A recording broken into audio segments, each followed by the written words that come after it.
In this video I'm going to be talking about quadratic equations and how we solve a quadratic equation using the quadratic formula. Now in the last video we discussed about how we solve quadratic equations using the first method, which was factorizing. And we said that in order for us to be able to solve a quadratic equation, let me just write the second method which we'll discuss today, formula.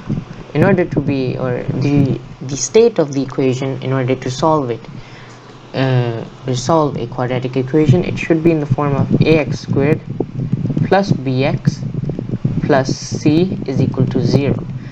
Okay, so this part over here where it must be equal to 0 is compulsory in order to solve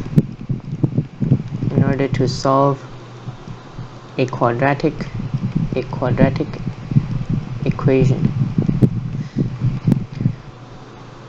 Now we also discussed about how if there is no integer, it doesn't really matter because we can still solve it. So we said that if this is cancelled out, we can still solve for x. Okay, it's just that the x or the x squared or the variable x shouldn't be cancelled.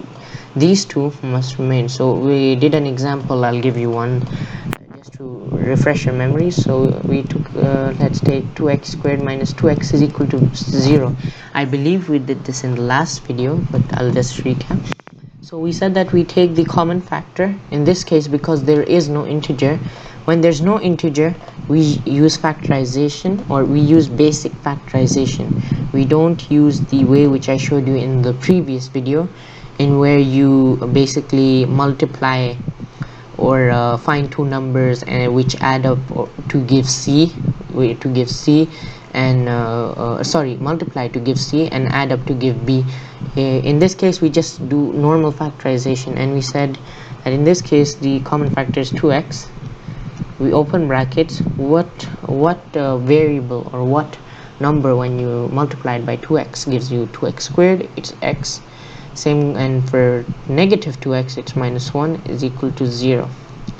Now we said that in this case we will also we'll divide it into two parts. One is 2x is equal, or we'll make two equations. One is 2x is equal to 0 and one is x minus 1 is equal to 0. So 2x is equal to 0, x minus 1 is equal to 0. Therefore x in this case would be equal to 0, and in this case x will be equal to 1 because we add 1 on this side.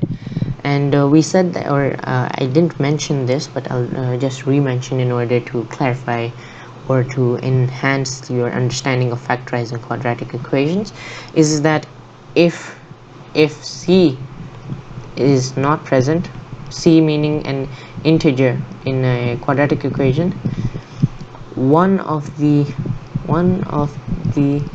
values of x will be equal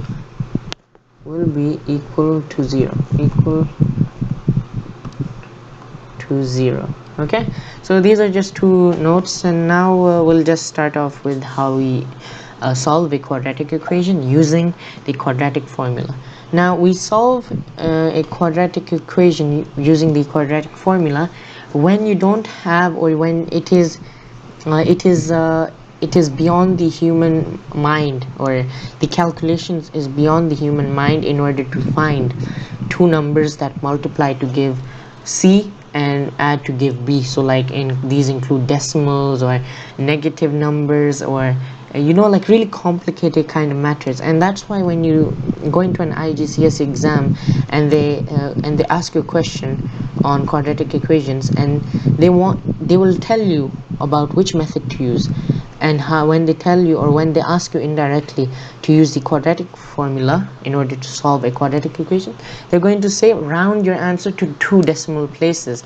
So that's why that's like an indicator in an IGCSE exam, O-level exam, that you use the quadratic formula. Now this formula over here states that x, which is the variable, is equal to negative b plus minus, this plus minus over here is what gives 2x or two values for x. Okay, plus minus the square root of b squared minus 4ac, all of this over 2a. Okay, now we'll do some examples just to so that you guys can, you know, further develop. So let's go with an easy one where a, which is the coefficient of x squared, is equal to 1. Okay, so let's take, for example, x squared plus 4x plus 1 is equal to 0. Okay, so we have the conditions met that the equation is equal to 0. Now we need to factorize. However, as you can see in this case, we can't find two numbers that when we add them we give, or we can, it is beyond our limit to, or if we can't really we're not like calculators in where we can find out two numbers that multiply to give 1 and that add to give 4. Okay, so because of that, then we use the quadratic formula.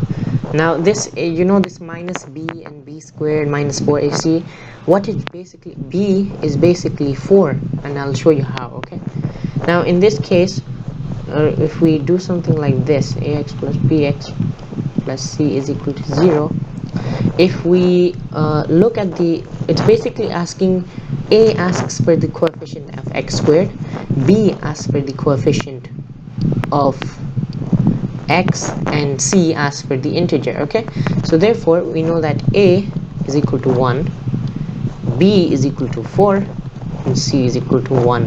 And remember that these signs are also crucial. Okay, so if there's a negative sign over here, then c would be equal to -1. Okay, now we substitute these in the formula.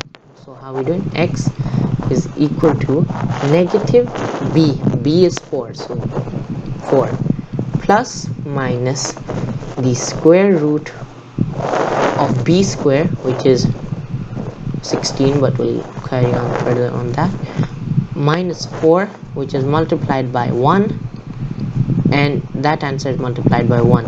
Okay, all of this over 2a, and a is 1, so basically 2 multiplied by 1. Okay, now we simplify this, and what we're going to get is -4 plus minus the square root of, now 4 squared is 16, minus 4 times 1 times 1 is basically -4.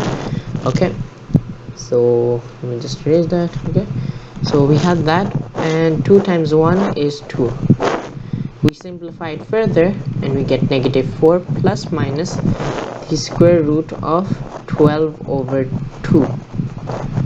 And now we know that. Now we have to use our calculators in order to, because we cannot